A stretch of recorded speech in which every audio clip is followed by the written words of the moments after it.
Hello, dear parents and students of class 8. Hello, how are you all? I hope you all are fine at your places.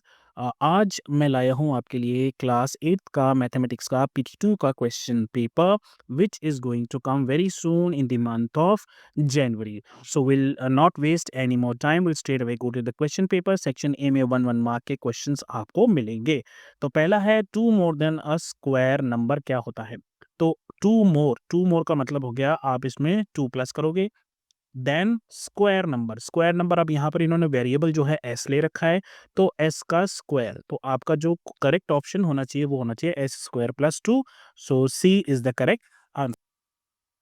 Second question is choose the correct statement of proportion. इनमें आपको बताना है कौन सी statement जो है वो proportion में है. तो इसके लिए आप क्या करो, आप फर्स्ट और लास्ट जो नंबर है इनको मल्टीप्लाई कर दो और दोनों बीच वालों को मल्टीप्लाई कर दो. If both the answers are same that means they are in proportional. For example 8 6 are 48 होता है, 12 3 आर 24 3 आर 72, तो ये प्रोपोर्शन में नहीं है. सिमिलरली 7 इंटू 7 इज 49 और 12 12 आर 144, तो ये भी प्रोपोर्शन में नहीं है. यहाँ देखेंगे 4 इंटू 21 इज 84 और 12 7 आर 84, तो ये प्रोपोर्शन में है. सो this is the correct answer. और यहाँ पर भी आप देखिए 12 इंटू 12 इज 144 जो कि हमेशा छोटा होगा 18 मल्टीप्लाई बाई 28 से. थर्ड क्वेश्चन है which of the following is an identity A plus B is equals to B minus A. ये कोई आइडेंटिटी नहीं है. A bracket B plus C is equals to A B plus A C, ये एक identity है. यहाँ पर हमने डिस्ट्रीब्यूट कर दिया है, ठीक है, इसको डिस्ट्रीब्यूटिव प्रॉपर्टी है ये. तो अगर ये करेक्ट आंसर है तो बाकी दोनों देखने की जरूरत नहीं है. फोर्थ है the sum of squares of two consecutive numbers. अब आपको पहले देखना होगा कि दो कॉन्जिक्यूटिव नंबर कैसे होते हैं. एक अगर 2 है तो दूसरा 3 होगा. ये 3 कैसे बना, जब आपने 2 में 1 प्लस किया, ठीक है. तो इसका मतलब है जैसे सपोज कीजिए यहाँ पर अगर आप देखो, अगर एक नंबर m है तो दूसरा नंबर m प्लस 1 होना चाहिए, तभी वो कॉन्जिक्यूटिव होंगे, राइट. तो यहाँ पर ये तो ऑप्शन नहीं हो सकता. इसके अलावा यहाँ पर भी ये ऑप्शन नहीं हो सकता. ये हम देखते हैं सम ऑफ स्क्वायर्स, तो स्क्वायर्स होना चाहिए दोनों का. तो दो नंबर कौन से होंगे, एक होगा m और दूसरा होगा m प्लस 1. तो ये रहा आपका ऑप्शन, ये m का स्क्वायर और ये m प्लस 1 का square, squares of both the consecutive number. So this is the correct option. Fifth question है which statement is always true. इनमें से कौन सी जो स्टेटमेंट है वो हमेशा सही होगी. Squares of odd numbers are multiples of 8. तो हम जैसे ले लेते हैं 3, तो 3 का स्क्वायर कितना होगा, 3 का स्क्वायर हो जाएगा 9. क्या ये मल्टीपल है 8 का, तो नहीं, ये हमेशा ट्रू नहीं है. Square of even numbers are multiples of 4. 2 का स्क्वायर कितना होता है, 2 का स्क्वायर होता है 4. क्या वो 4 का मल्टीपल है, बिल्कुल है, क्योंकि वो 4 से डिवाइड हो जाता है. उसके अलावा फिर आप 4 का स्क्वायर ले लो या आप 6 का स्क्वायर ले लो. 6 का स्क्वायर कितना हो जाएगा 36. 36 डिविजिबल है 4 से, बिल्कुल है. आप 8 ले लो, 8 का स्क्वायर इज 64. 64 डिवाइडेड हो जाता है, डिवाइड हो जाता है 4 से, बिल्कुल हो जाता है. सो this is the correct option. बाकी आपको देखने की जरूरत नहीं है, पर हम डिस्कस कर लेते हैं. Square of all numbers are even. Square of all numbers are even. तो जैसे हमने अभी 3 का स्क्वायर लिया, क्या 3 स्क्वायर क्या होता है, ये होता है 9. क्या ये इवन है, नहीं है, तो ये भी ऑप्शन सही नहीं है. Square of prime numbers are prime. तो जैसे प्राइम नंबर क्या हो गया 5. 5 का स्क्वायर क्या होगा 25. क्या 25 प्राइम नंबर है, बिल्कुल नहीं. ये एक कंपोजिट नंबर है, क्योंकि ये 1 से भी डिवाइड होता है, 5 से भी डिवाइड होता है और 25 से भी डिवाइड होता है. सो this is also not correct. इसके बाद एक सीसीटी बेस्ड क्वेश्चन है 10 रुपी कॉइन. ये क्वेश्चन आपकी डायरेक्ट टेक्स्ट बुक से है, जिसको मैंने कन्वर्ट किया है सीसीटी बेस्ड क्वेश्चन में. इस तरह के क्वेश्चन आपको आ सकते हैं. तो यहाँ पर क्या है, the 10 rupee coin is an alloy of copper and nickel called cupronickel. Alloy क्या होता है, जब हम दो मेटल्स को मिक्स करके एक नया मेटल बना देते हैं जो ज़्यादा मजबूत होता है और दोनों से बेटर होता है, उसको एलॉय बोलते हैं. तो जो 10 रुपए का सिक्का हमें मिलता है वो एक एलॉय है कॉपर और निकल का. Copper and nickel are mixed in the ratio 3:1, यानी कि 3 पार्ट्स कॉपर के हैं और 1 पार्ट निकल का है. मास ऑफ कॉइन इज 7.74 ग्राम, इतना उसका मास है. अगर कॉस्ट जो है कॉपर की वो 906 है पर केजी और निकल की है 1341 पर KG. Choose the correct answer. तो अब आपको कुछ क्वेश्चंस दिए हैं, उनको आपको इस बेसिस पे सॉल्व करना है. सिक्स्थ क्वेश्चन है the ratio of copper to nickel of in a 10 rupee coin is 3:1. ये क्वेश्चन पे दिया हुआ है ऑलरेडी. टोटल मास कॉइन का है 7.74 ग्राम. तो हमें बताना है कॉपर का कितना होगा, ठीक है। तो अब यहाँ पर हमें पता है कॉपर कितने हैं, 3 पार्ट्स, और जो निकल है वो 1 पार्ट्स है, तो टोटल पार्ट्स कितने हो गए, टोटल पार्ट्स हो गए 4, और इसमें से हमें निकालना है कॉपर का। तो जो कॉपर के पार्ट्स हैं अपॉन टोटल पार्ट्स, और जिसको आपको करना है 7.74 ग्राम, तो इसको जब आप मल्टीप्लाई करोगे तो आपका आंसर निकल के आ जाए। तो जब आप इसको मल्टीप्लाई करके देखोगे तो कॉपर को 3/4 मल्टीप्लाई बाई 7.74, ये आएगा आपका अप्रॉक्सीमेटली 5.805 ग्राम। मल्टीप्लाई करके आप देखेंगे तो यहाँ पर आपका ऑप्शन सी जो है वो करेक्ट ऑप्शन। सेवेंथ क्वेश्चन है, what is the mass of निकल प्रेजेंट इन द कॉइन। अब हमें निकल का निकालना है, तो यहाँ पर हमने किसका निकाला, कॉपर का। अब आपको पता है टोटल कितना है 7.74, और आपको ये भी पता है कि इसमें से कॉपर का कितना है, वो है 5.805। तो आप इसको इसमें से माइनस कर लो, तो जो आपका आंसर आएगा that will be correct.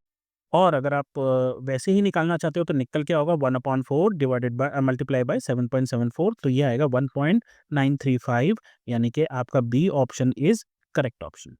Eighth question है, the cost of copper is 900 rupees per KG. 1 kilo की कीमत है 906 रुपये। हमें बताना है कि एक कॉइन में कॉपर की वैल्यू क्या होगी इन रुपीज। तो हमें पता है कि जो कॉपर था वो कितना ग्राम था, वो 5.805 ग्राम। तो हमें पहले इस ग्राम को बदलना पड़ेगा किलोग्राम में, ताकि हम उसको 906 से मल्टीप्लाई कर सकें। तो जब आप इसको ग्राम को कन्वर्ट करते हो किलोग्राम में, तो आप इसको डिवाइड कर देते हो 1000 से, ठीक है। तो यहाँ पर जब आप इसको 1000, अब मैं ये मानकर चल रहा हूँ आपको इसको कन्वर्ट करना आता है, तो जब आप इसको कन्वर्ट करोगे तो यहाँ पर ये आंसर आएगा 0.005805, कुछ इस तरह से, ठीक है। हमने ग्राम को किलोग्राम में कन्वर्ट कर दिया। अब हम क्या करेंगे, ये जो किलोग्राम आया है इसको हम 906 से मल्टीप्लाई कर देंगे, तो जो आंसर हमारा आएगा वो ऑप्शन करेक्ट होगा।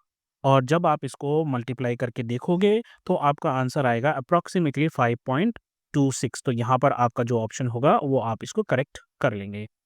नाइन्थ क्वेश्चन है, द कॉस्ट ऑफ निकल इज 1341 पर केजी। अब हमें निकल का इस्तेमाल निकल कितना हुआ है उसका कॉस्ट निकालना है एक कॉइन में, तो वही करेंगे हम। हमें पता है निकल कितना था, यहाँ पे था 1.935 ग्राम, तो हम उसको डिवाइड कर देंगे किलोग्राम में जैसे हमने यहाँ पर किया था, और इसी तरीके से इसको डिवाइड करने के बाद जो भी आंसर आएगा उसको 1341 से मल्टीप्लाई कर देंगे, कुछ इस तरह से। तो यहाँ पर 1.935 ग्राम को हमने किलोग्राम में कन्वर्ट कर दिया, और फिर इस किलोग्राम को हमने इस कॉस्ट से जो है मल्टीप्लाई कर दिया, तो वो आया हमारा 2.60, which is B. B is the correct answer. उसके बाद 10th क्वेश्चन है, based on your answers above what is the total cost of copper and nickel used in making one coin. एक कॉइन बनाने में कितना कॉपर और nickel का इस्तेमाल हुआ है। तो 5.26 रुपये यहाँ हुआ है, 2.60 यहाँ पर हुआ है, तो ये हो गया 5 और 7.86 रुपीज। ये B is the correct option for you. चलिए बात करते हैं सेक्शन बी की। 2 मार्क्स क्वेश्चन है ये ईच। पहला क्वेश्चन है, the sum of 4 consecutive numbers is 34, what are these numbers. 4 number है जैसे 3 4 5 6 7, ऐसे मतलब कॉन्जिक्यूटिव होने चाहिए, एक के बाद एक के बाद एक। 4 है और उनका सम जो है 34 है, तो ये नंबर क्या है ये हमें बताना। तो हम क्या करेंगे, हम नंबर मान लेते हैं। पहला नंबर x है तो दूसरा नंबर क्या होगा x+1, तीसरा नंबर क्या होगा x+2, चौथा नंबर क्या होगा x+3। इसी तरीके से होता है ना, जैसे अगर हमने एक नंबर लिया 5 तो दूसरा नंबर क्या होगा, इसमें 1 प्लस करेंगे 6, फिर तीसरा नंबर क्या होगा, इसमें 2 प्लस करेंगे 7, तीसरा नंबर क्या होगा, इसमें 3 प्लस करेंगे 8। तो इसी तरीके से हमने ये लिए, अब हम इन सबको प्लस कर लेंगे, तो x plus x+1 plus x+2 plus x+3 is equals to 34। इस तरह से अब हम क्या करेंगे, ये 6 जो यहाँ पर ऐड हो रहा है ये हम इधर माइनस कर देंगे, ठीक है। तो यहाँ पर 4x इज इक्वल्स टू 34 में से 6 माइनस करेंगे 28 आ गया, तो इसका मतलब है 4x किसके बराबर हो गया 28 के। अब ये 4 यहाँ पर जो मल्टीप्लाई हो रहा है वो हम क्या करेंगे उस तरफ भेजेंगे, तो वो डिवाइड हो जाएगा, या फिर हम नॉर्मली क्या करते हैं हम दोनों तरफ 4 से डिवाइड कर देते हैं, ताकि ये जो है 4 कैंसिल आउट हो जाए। तो ये 4 और 4 कैंसिल हो गए, पीछे बचा x, और यहाँ पर 4 7 ज़ा 28, तो x की वैल्यू कितनी आ गई 7। अगर x 7 है तो दूसरा होगा 8, तीसरा होगा 9, चौथा होगा 10, और जब आप इन सबको प्लस करोगे तो आंसर आएगा 30। इस तरह से आप इस आंसर को लिख सकते हैं। चलिए आगे बढ़ते हैं। सेकंड क्वेश्चन क्या है इसका, expand A plus A B minus 3b square in bracket और मल्टीप्लाई करना है इसको 4 प्लस बी से। तो यहाँ पर क्या होगा, ये जितने भी यहाँ पर आपकी टर्म्स है, ए इस पूरे ब्रैकेट से मल्टीप्लाई होगा, फिर ए बी इस पूरे ब्रैकेट से मल्टीप्लाई होगा, फिर माइनस 3b स्क्वायर इस पूरे से मल्टीप्लाई होगा, और फिर उसके बाद हम देखेंगे कौन सी टर्म्स ऐड हो सकती हैं, सब्ट्रैक्ट हो सकती है। तो जब ए 4 से मल्टीप्लाई होगा तो आएगा 4a, यहाँ पर हमने लिख दिया। फिर उसके बाद अगर आप देखो ए जो है वो बी से मल्टीप्लाई होगा तो यहाँ पर हमने लिख दिया ए बी। फिर ये ए बी मल्टीप्लाई होगा 4 से तो 4ab, और ये ए बी मल्टीप्लाई होगा बी से तो यहाँ पर एक ए है और दो बी हो गए, तो बी स्क्वायर आ गया। इसी तरीके से -3b जब 4 से मल्टीप्लाई होगा तो 3 4 जा 12 माइनस का 12 बी स्क्वायर, और 3b स्क्वायर जब b से मल्टीप्लाई होगा, यहाँ पर दो b ऑलरेडी है, तीसरा यहाँ से मिलेगा तो ये हो जाएगा -3b क्यूब। अब आप देखो यहाँ पर ये ए बी और ये ए बी ये दोनों सेम है, तो 1ab इसको मानते हैं हम, यहाँ पर 1ab है तो ये 5ab हो जाएंगे, राइट। और ए बी स्क्वायर और बी स्क्वायर और बी क्यूब बाकी सब अलग अलग है, तो आपका आंसर आएगा 4a, इन दोनों को मिला के 5ab और B square minus 12b square minus 3b cube. अगर आप चाहो तो इसको ऐसे भी लिख सकते हो, हम नॉर्मली कैसे लिखते हैं, जिसकी पावर ज़्यादा होती है हम उसको पहले लिखते हैं। तो आप इसको ऐसे भी लिख सकते हो -3b cube plus -12b square plus A B square plus 5ab plus 4a, या ऐसे भी लिख के छोड़ दोगे तो भी चलेगा। नेक्स्ट है third, what will be the digital root of number 9a plus 36b plus 13। तो डिजिटल रूट अगर हम इसको निकालेंगे, अब इसको करने के 2-3 तरीके हैं। एक तो ये हो सकता है आपके टीचर ने क्या हो कि ए की जगह 1 रख दो, बी की जगह 1 रख दो, फिर 9 1 ज़ा 9 हो जाएगा, और ये 36 हो जाएगा। इसके बाद ये जो है 13 हो जाएगा। इस तरीके से फिर आप इनको सॉल्व कर लो, प्लस कर लो, ये प्लस करने पर कितना 58 आएगा। फिर 58 में दोनों कौन-कौन से 5 और 8, 5 और 8 में 13 आ जाएगा, है ना? 13 में 1 और 3 4 प्लस करो तो आपका डिजिटल रूट 4 आ जाएगा। फिर आपको एक एग्ज़ाम्पल और लेके इसको सॉल्व करना पड़ेगा। एक तरीका और है जो मैं आपको बता रहा हूँ, अगर आपको ये सिखाया है इस क्लास में तो आप इससे कर लीजिए, वरना हम क्या करेंगे, हम इसको इस तरीके से ब्रेक कर देंगे। यहाँ पर 9a है तो ये 9 का मल्टीपल हो गया, यहाँ 36b है ये भी 9 का मल्टीपल हो गया क्योंकि 9 4 जा 36। हम क्या करेंगे 13 को इस तरीके से डिवाइड अलग-अलग कर देंगे, 9 और उसमें प्लस कर देंगे 4। तो 9 प्लस 4 कितना हो गया 30। तो इस तरीके से अब ये एक्सप्रेशन जो है इस तरीके से बन जाएगा। अब हम क्या करेंगे, इसमें से इस पूरे 9a 36b और 9 इसमें से 9 कॉमन बाहर ले लेंगे।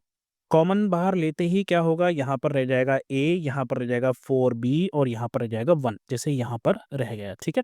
तो अब हमारे पास नंबर क्या रहेगा, यहाँ पर 9 ब्रैकेट में एक कोई भी नंबर है प्लस 4। हमें ये पता है कि 9 का जो भी मल्टीपल होगा, जैसे 9 का अगर आप देखो 9 का मल्टीपल है 18, तो इसका अगर जब आप प्लस करोगे तो ये कितना आ जाएगा 8 और 1 9। या फिर 27 है तो 27 को आप प्लस करोगे 7 और 2 तो ये भी कितना हो जाएगा 9। यानी कि 9 के जितने भी मल्टीपल होते हैं उनका डिजिटल रूट क्या होता है, वो 9 ही होता है। तो यहाँ पर अब हमारे पास क्या बचेगा 9, और यहाँ पर 4 एज़ इट इज़ लिख देंगे हम। तो अब हम कहाँ पहुँच गए, 9 प्लस 4 कितना हो जाएगा 13, और 13 में जब हम 1 और 3 प्लस करेंगे तो क्या हो जाएगा 4। तो इस पूरे का जो है डिजिटल रूट 4 आ जाएगा। तो इस तरह से आप इसका आंसर लिख सकते हो। चलिए हम आगे बढ़ेंगे क्वेश्चन नंबर 4 में, in a science lab acid and water are mixed in the ratio 1:5। यानी कि आपका जो एसिड है वो 1 पार्ट है और जो वाटर है वो 5 part. In a bottle that has 240 millilitre of solution, how much is acid and how much is water. तो हमें पता है कि 1 पार्ट जो है वो एसिड है और 5 पार्ट जो है वो और वाटर है। तो टोटल पार्ट्स कितने हो गए, टोटल पार्ट्स हैं 6 पार्ट्स। तो जब आपको निकालना है कि भाई एसिड कितना है, तो एसिड हो जाएगा 1 अपॉन टोटल पार्ट्स, और कितने से निकालना है हमें 240 में से। तो आप इसको 240 से मल्टीप्लाई कर दोगे तो 6 से ये चला जाएगा 4 टाइम्स, 6 4 जा 24 और 0 का 0। तो यानी कि 40 ml जो है वो आ जाएगा आपका एसिड, और बाकी जो बच गया वो आपका वाटर है। तो 240 में से 40 माइनस करेंगे तो 200 ml जो है वो उसमें वाटर। और इस तरीके से आप इसको सॉल्व कर सकते हो। टोटल पार्ट्स इतने आ गए, एसिड 1/6 वाटर 5/6, तो 40 ml और 200 ml। फिफ्थ क्वेश्चन है find 406 using a suitable identity. 406 को हम किस तरीके से लिख सकते हैं? हम इसको लिख सकते हैं ए प्लस बी का होल स्क्वायर के फॉर्म में। तो वो किस तरीके से लिख देंगे हम? हम ए को लिख देंगे 400 और बी को लिख देंगे 6। तो इस तरीके से हम इसका A square plus B square plus 2ab करके और इसका आंसर निकालेंगे। तो इस तरीके से 400 प्लस 6 का स्क्वायर कर दिया, a का स्क्वायर यहाँ पर आ जाएगा, 4 का स्क्वायर कितना होता है 16 और 2 ज़ीरो बन जाएँगे 4 ज़ीरो।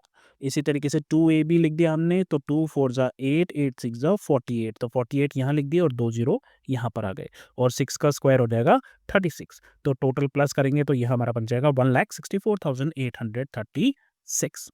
अब हम आगे बढ़ें। सेक्शन सी की तरफ 3 मार्क्स वाले क्वेश्चन है ये।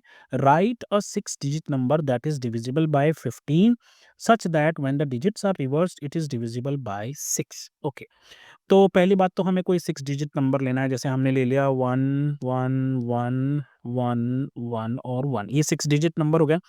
इसको 15 से डिवाइड करना है। तो 15 से डिवाइड कब होगा? जब ये वाला जो लास्ट नंबर है ये 5 से डिवाइड हो जाए और 3 से भी ये पूरा नंबर डिवाइड होना चाहिए। तो पहले हम 5 की बात करते हैं। तो 5 से कब होगा? जब ये लास्ट वाला डिजिट 5 बन जाएगा। तो ये खत्म हो गया। अब हमें क्या करना है? यहाँ पर ऐसे डिजिट लेने हैं। 3 के डिविजिबिलिटी टेस्ट क्या होता है कि सारे जो भी नंबर्स हैं, डिजिट्स हैं, उनका सम 3 से डिवाइड होना चाहिए। जैसे हम यहाँ पर देखें 5 और 1 6 7 8 9 और 10। तो 10 जो है वो 3 से डिवाइड नहीं होता लेकिन 12 होता है।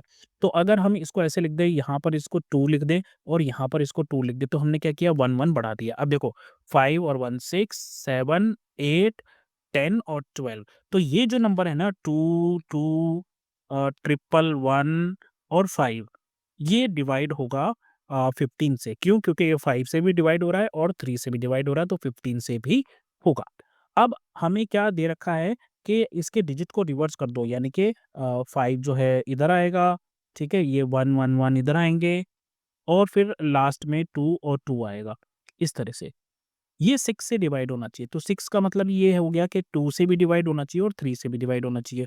तो 3 से तो ये ऑलरेडी डिवाइड ही होगा क्योंकि हमने कुछ बदला ही नहीं है। चाहे ऐसे प्लस कर लो या ऐसे प्लस कर लो, ये 12 ही बनेगा। तो 3 से तो ये डिवाइड हो गया। अब 2 से डिवाइड करने के लिए क्या होना चाहिए? यहाँ पर ये लास्ट नंबर जो है ये इवन नंबर होना चाहिए।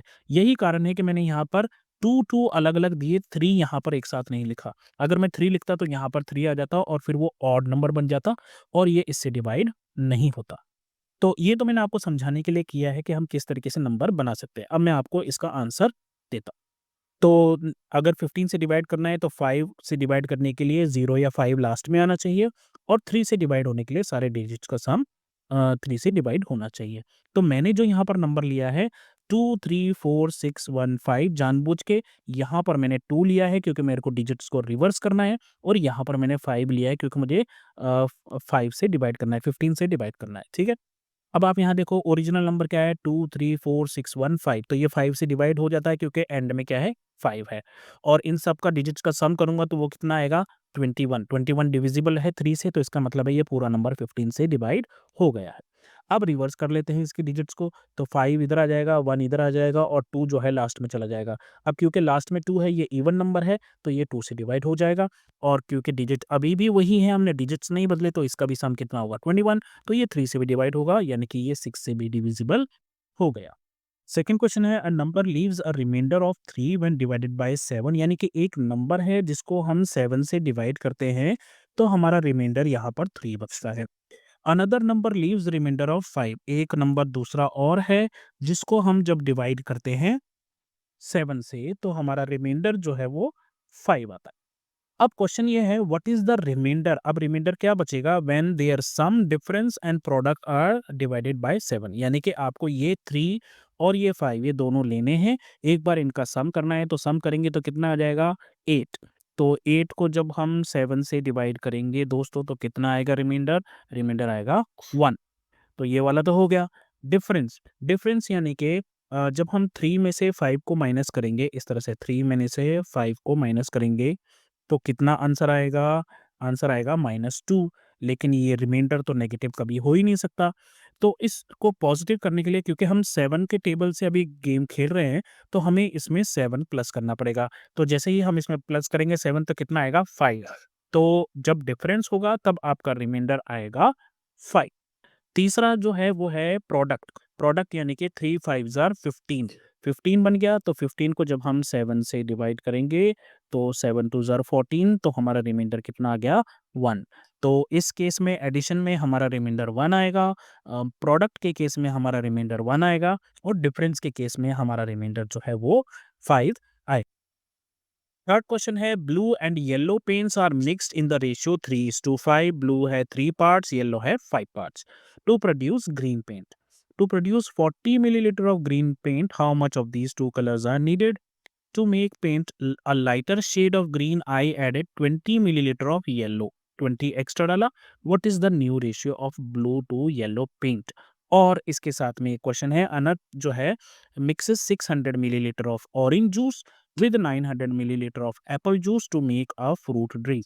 यानी कि 600 ml यहाँ, 900 ml यहाँ. Right the ratio. पहले इसी को खत्म कर लेते हैं, बहुत छोटा सा है, ठीक है। तो यहाँ पर क्या है, 600 ऑरेंज और 900 जो है वो किसका है, एप्पल का। तो इनका रेशियो निकालना है, ये 0 से 0 कैंसल आउट हो गए, ठीक है।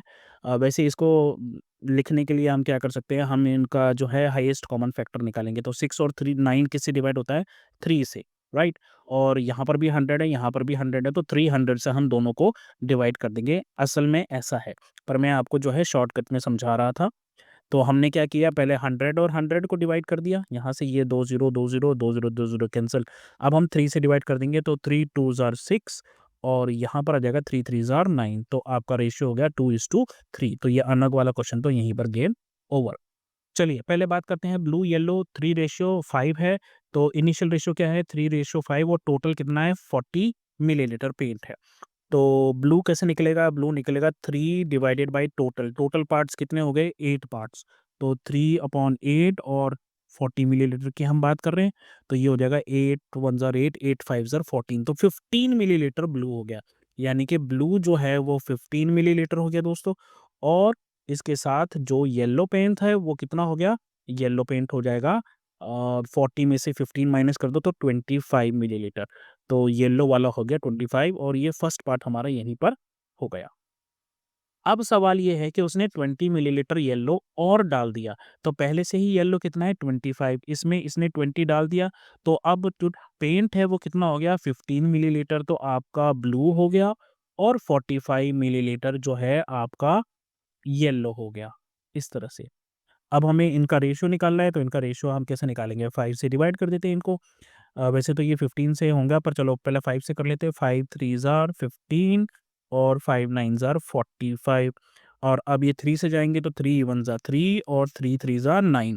तो अब जो रेशियो है, स्टार्टिंग में रेशियो था 3:5, अब रेशियो है 1:3, यानी कि ब्लू कितना है 1 पार्ट और येलो कितना है 3 पार्ट्स। आई नो वीडियो थोड़ा-सा लंबा होगा, ये होगा क्योंकि यहाँ पर आपको बहुत डिटेल्ड में आंसर्स समझाने पड़ते हैं, वरना सिर्फ़ क्वेश्चन दिखाने हो तो 5 मिनट में क्वेश्चन पेपर खत्म हो जाएगा। फोर्थ है use either a suitable identity और the distributive property to find each of the following products. तो यहाँ पर आप देखिए p-1 ब्रैकेट में और p+11, तो आप यहाँ पर डिस्ट्रीब्यूटिव प्रॉपर्टी लगाओ। पहले ये p जो है पूरे ब्रैकेट से मल्टीप्लाई होगा और फिर -1 जो है पूरे ब्रैकेट से मल्टी। तो जब p और p मल्टीप्लाई होगा तो वो बन जाएगा p स्क्वायर। ये p जब 11 से मल्टीप्लाई हो जाएगा तो यहाँ पर बन जाएगा 11p। और जब ये -1 इससे मल्टीप्लाई होगा तो हो जाएगा -1p, राइट। और -1 11 से मल्टीप्लाई होगा तो 11 1 ज़ा 11। अब 11 में से 1p गए तो कितने बचे 10p, इसलिए यहाँ पर ये 10p लिखा हुआ है। नेक्स्ट है 3a minus 9b 3a plus 9b, ये दोनों सेम टर्म्स है, a minus B into A plus B. वो फॉर्मूला होता है A square minus B square का। तो आप यहाँ पे क्या करोगे, 3a का स्क्वायर होल स्क्वायर और 9b का। तो 3a का स्क्वायर क्या होगा, 3 का स्क्वायर 9 और a का स्क्वायर a स्क्वायर, और 9 का स्क्वायर यहाँ पर हो जाएगा 9 9 ज़ार 81 और b स्क्वायर। तो 9a square minus 81b square आपका आंसर होगा। सेक्शन डी, लास्ट सेक्शन पर पहुंच गए हम। 4 मार्क्स वाले क्वेश्चन है ये, सिंप्लीफाई करना है। How many multiples of 9 are there between the numbers 4300 and 4400? इनके बीच में 9 के कितने मल्टीपल्स है ये हमें बताना है। और सेकंड पार्ट है, if 48a 23b is a multiple of 18, 18 का मल्टीपल है यानी कि ये 18 से डिवाइड हो रहा है ये नंबर, तो आप बताइए कि a और b की क्या वैल्यू हो सकती। तो इस क्वेश्चन में हम क्या करेंगे, हम सबसे पहले 4300 को 9 से डिवाइड करके देखेंगे कि क्या डिवाइड हो रहा है या नहीं हो रहा है। तो ये डिवाइड नहीं होगा, और जब नेक्स्ट नंबर से आप मल्टीप्लाई करोगे तो आप देखोगे कि 4302 वो नंबर है जो 9 से डिवाइड हो रहा है, यानी कि सबसे पहला मल्टीपल जो है वो 9 का ये हो गया 4302, ये पहला हो गया। तो इसके अगला वाला कौन सा होगा ये भी आपको पता है। इसमें आप क्या करोगे, 9 प्लस कर दो तो 4311, इसमें आप 9 प्लस कर दो तो क्या हो जाएगा 4320, फिर अगला क्या हो जाएगा 4329। इस तरीके से आप जब देखोगे तो यहाँ पर टोटल आपको कुछ 11 नंबर्स ऐसे दिखाई देंगे जो 9 के मल्टीपल्स होंगे, और इनके बीच में आंसर लिखते टाइम आप ऐसे कह सकते हो, first multiple of 9 after 4300 is 4302। Last multiple, आप इस लाइन को ना भी लिखना चाहो तो कोई बात नहीं है, पर आप लिख लो, लास्ट मल्टीपल ऑफ 9 इज 4392। आप इसको ना भी लिखो, ऐसे लिख लो डायरेक्ट। तो आप सीक्वेंस लिखोगे तो 4302, 4311, 4320, 4329, इस तरीके से आप लिखोगे। सबके बीच में डिफरेंस जो है वो 9 का होना चाहिए। तो ऐसे 11 मल्टीपल्स होंगे जो 43 और 4400 के बीच में होंगे। बढ़ते हैं अब सेकंड क्वेश्चन की तरफ। तो ये 18 से डिवाइड हो रहा है। 18 से डिवाइड होने का मतलब ये है कि ये 2 से भी डिवाइड हो रहा है और 9 से भी डिवाइड हो रहा है। तो 2 से डिवाइड होने की कंडीशन क्या होती है कि जो आपका लास्ट नंबर है वो हमेशा इवन होना चाहिए। तो इसका मतलब ये है बी की वैल्यू सिर्फ और सिर्फ इवन ही हो सकती है, जो 2 से डिवाइड हो जाए, यानी कि 0 हो सकती है, या 2 हो सकती है, या 4 हो सकती है, या 6 हो सकती है, या फिर 8 हो सकती है। तो बी की वैल्यू सिर्फ यही हो सकती है। लेकिन क्योंकि ये 9 से डिवाइड हो रहा है तो 9 का जो डिविजिबिलिटी टेस्ट है वो ये है कि सारे सम जो हैं, सारे डिजिट्स जो हैं उनका सम कितना होना चाहिए, 9 का मल्टीपल होना चाहिए। तो अब आप इन तीनों को प्लस कर लो सम, ये जैसे 44, 8, 2 और 3, ये कितना हो गया, ये 17 हो गया। 17, अब बचा क्या, ए और बी, ए और बी। तो मतलब 17 प्लस ए प्लस बी जो है 9 का मल्टीपल होना चाहिए। तो अब देखो बी की वैल्यू तो सिर्फ यही हो सकती है, ठीक है। तो इसका मतलब ये है कि अगर आप बी को लोगे 0, बी को अगर आप 0 लोगे तो आपको ए को लेना पड़ेगा 1, ताकि ये बन जाए 17 और 1 18, 18 डिवाइड हो जाता है 9 से। अगर आप बी को लेते हो 2, तो बी को अगर आप 2 ले लोगे तो ये हो जाएगा 19। तो फिर आपको ए की ऐसी कोई वैल्यू नहीं मिलेगी जिससे आप ये बना सको। नहीं मिल सकती है ना, अगर बी हम ले लेंगे 2, तो ये हो गया 17 और 2 कितना हो गया 19। तो अब हमें 19 में कितने प्लस करने हैं कि 9 3 ज़ा 27, तो हमें 8 चाहिए। तो अगर आप बी को 2 ले रहे हो तो आपको ए को 8 लेना पड़ेगा, 8, ठीक है। इसी तरह से अगर आप बी को लेते हो सपोज करो 6, अगर आप बी को 6 लेते हो तो ये कितना हो गया 23 हो गया, 23 हो गया तो आपको 27 बनाने के लिए इसको 4 लेना पड़ेगा, तो 4 और 6। और अगर आप बी को 8 लेते हो, तो बी को अगर आप 8 ले लोगे तो 17 और 8 25 हो गए, तो इसको आप 2 लोगे। तो इस तरीके से ये आपके जो है 4 ऑप्शंस बन सकते हैं। चलिए last question, determine whether the statements below are always true, sometimes true या never true, explain your reason also. The product of multiple of 6 and a multiple of 3 is a multiple of 9। तो 6 के table में हमें पता है क्या-क्या आता है। 6 के टेबल में 6 आएगा, 12 आएगा, 18 आएगा और 24 आएगा। और इसी तरीके से अगर आप देखोगे 3 के टेबल में क्या आएगा, 3 आएगा, 6 आएगा, 9 आएगा, 12 आएगा। अब आप इन सबको जो है मल्टीप्लाई करके जब भी आप इनको देखोगे इस तरीके से, तो ये 9 के मल्टीपल आपको दिखेंगे। 6 3 ज़ा 18 डिवाइड हो जाता है 9 से, हाँ। 12 6 ज़ा 72, 72 जो है वो डिवाइड हो जाता है 9 से, 9 8 ज़ा 70। तो इस तरीके से आप कह सकते हो कि ये हमेशा ट्रू है। देन सेकंड है, the sum of 3 consecutive even numbers will be divisible by 6। Sum of 3 consecutive even numbers, जैसे कि आपने ले लिया 2, 4 और 6। इनको आप प्लस करोगे तो कितना आ जाएगा? ये आ जाएगा 12। क्या 12 डिविजिबल बाय है 6 से? हाँ है। फिर आप ले लीजिए 4, 6 और 10। तो 4, 6 और 10 आप लोगे तो ये कितना हो जाएगा? 4 और 6 10, 10 और 10 20। सॉरी 10 नहीं आएगा, यहाँ पर 8 आएगा। 4, 6 और 8, तो ये कितना हो जाएगा? 18। 18 डिविजिबल बाय है, हाँ जी, 6 से डिवाइड हो जाता है। आप ले लो 6, 8 और 10। तो 6, 8 और 10 में जब आप लोगे तो ये कितना हो जाएगा? 24। 24 भी डिविजिबल बाय है 6, तो ये ऑलवेज ट्रू है।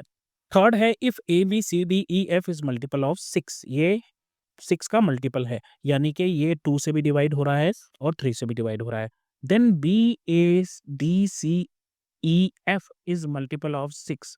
अब ध्यान देने वाली बात यह है, इन्होंने एफ को चेंज नहीं किया है, तो इसका मतलब है एफ यहाँ पर कोई इवन नंबर होगा, क्योंकि ये 6 से डिवाइड हो रहा है तो 2 से भी डिवाइड हो रहा है ये, और उन्होंने उस नंबर को चेंज नहीं किया है और यहाँ पर इसी को रखा है, तो मतलब अभी भी ये इवन नंबर है।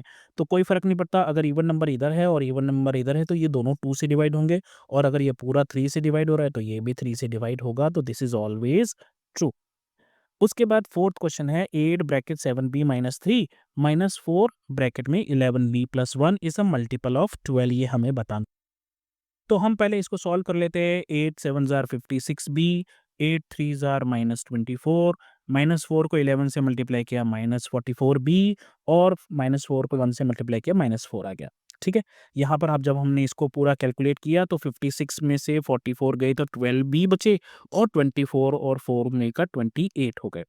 अब यहाँ पर आप b की चाहे कोई भी वैल्यू रख लेना, करके देख लेना, ऐसा कोई भी नंबर नहीं है जो इसको 12 से डिवाइड कर सके। ठीक है, आपका रिमाइंडर कुछ ना कुछ हर बार बचेगा, तो दिस इज नेवर ट्रू। तो ये ट्रू है, ये ट्रू है, ये ट्रू है और ये ट्रू नहीं है। तो यहीं पर आपका पेपर कंप्लीट होता है दोस्तों। मन में कोई सवाल रह गए हो तो आप ज़रूर पूछिएगा मुझसे।